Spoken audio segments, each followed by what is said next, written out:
हनुमान जी ने कहा कि रावण तेरा दिमाग तो ठीक है, बौद्धिक क्षमता तो 10 गुनी है, 10 सिर हैं तेरे, पर दिल खराब है। अच्छा, यह समस्या बड़ी जटिल है। अगर आज भी देखो तो शिक्षा ने ऐसा कमाल किया है कि हमारी बौद्धिक प्रतिभाएं बढ़ गई, हम बौद्धिक स्तर पर बहुत प्रतिभावान हो गए, इंटेलिजेंट हो गए, लेकिन समस्या यह है कि संतुलन बिगड़ गया है। बौद्धिक क्षमता तो 10 गुनी है रावण के पास, पर दिल खराब है। आज हमारा भी दिमाग तो ठीक है, दिल खराब है। समझते तो हम सही हैं। अच्छा, जब कोई बात सही समझ में आती तो सिर हिलता है कि नहीं? जब कोई कहते बात ठीक है तो ऐसे हाँ ठीक है, मतलब सिर स्वीकार कर रहा है कि बात ठीक है, पर बाहर से सिर स्वीकार करता, भीतर बैठा मन वो कहता तुम कितनी सिर हिलाओ, मानना तो हमें है। समस्या असल में समझ की नहीं है। अच्छा, आज कौन ऐसा है जो समझता ना हो? अच्छा चलो, हमेशा से लोग समझते रहे हैं। अच्छा चलो आपको एक उदाहरण दूं। हित अनित पशु पक्षी जाना, पशु पक्षी भी समझते हैं। आप किसी कुत्ते को रोटी डालो, चाहे पालतू हो चाहे फालतू, हाँ? प्रयोग करके देखना, गांव में प्रायः यह दृश्य दिखाई देता है। जैसे ही आप कुत्ते को रोटी डालते हो तो कुत्ता ऐसे ही रोटी नहीं खाता, पहले रोटी की तरफ देखेगा, फिर रोटी देने वाले की तरफ देखेगा, फिर 2 पांव से खड़ा हो जाएगा, फिर बैठेगा, फिर पूंछ हिलाएगा। वो अपनी तरह से धन्यवाद देता है, पूंछ हिलाकर रोटी देने वाले को कृतज्ञता के भाव से देखता है। फिर एक पांव पर रोटी रखेगा, दूसरे से दबाएगा, फिर तोड़कर खाएगा, और रोटी जहां डालोगे वहीं खाएगा। अच्छा, वही कुत्ता वही रोटी अगर चुराए तो वहीं खाएगा जहां चुराई है उसने। कभी भी देख लेना, आप रोटी डालोगे तो वहीं खाएगा जहां आपने रोटी डाली है, और रोटी अगर चुराएगा तो दुम हिलाएगा नहीं, दुम दबाएगा, और 3 मकान बाद किसी गली में छिपकर खाएगा।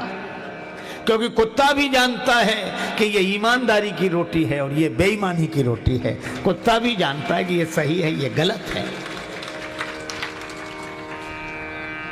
कुत्ता भी सही गलत जानता है। क्या हम सही गलत नहीं जानते?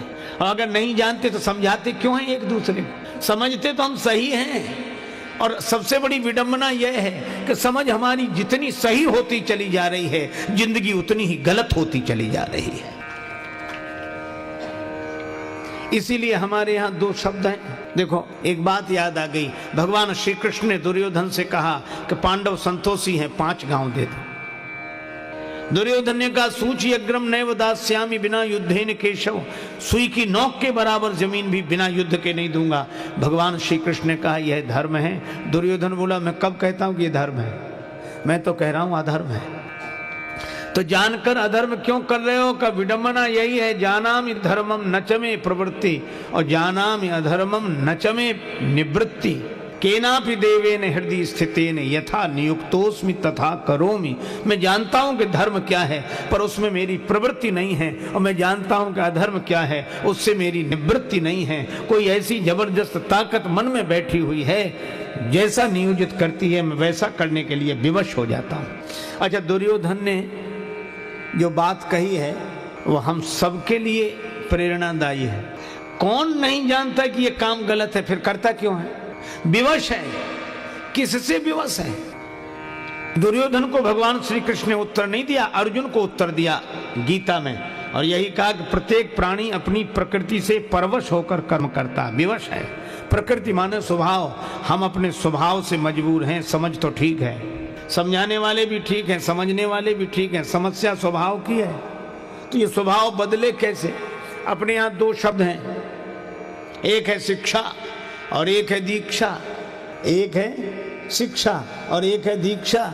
शिक्षा चेतन मन पर काम करती है और दीक्षा अवचेतन मन पर काम करती है। शिक्षा बुद्धि को सुधारती है, लेकिन जो दीक्षा है वह मन को बदलती है, स्वभाव को बदलती है।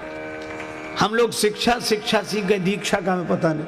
अच्छा, ऐसे भी कई संत हुए जिन्हें जो शिक्षित नहीं थे पर उनके जीवन में दीक्षा थी, इसलिए वे बोलकर तो नहीं बता पाते थे लेकिन जिंदगी सही जीते थे।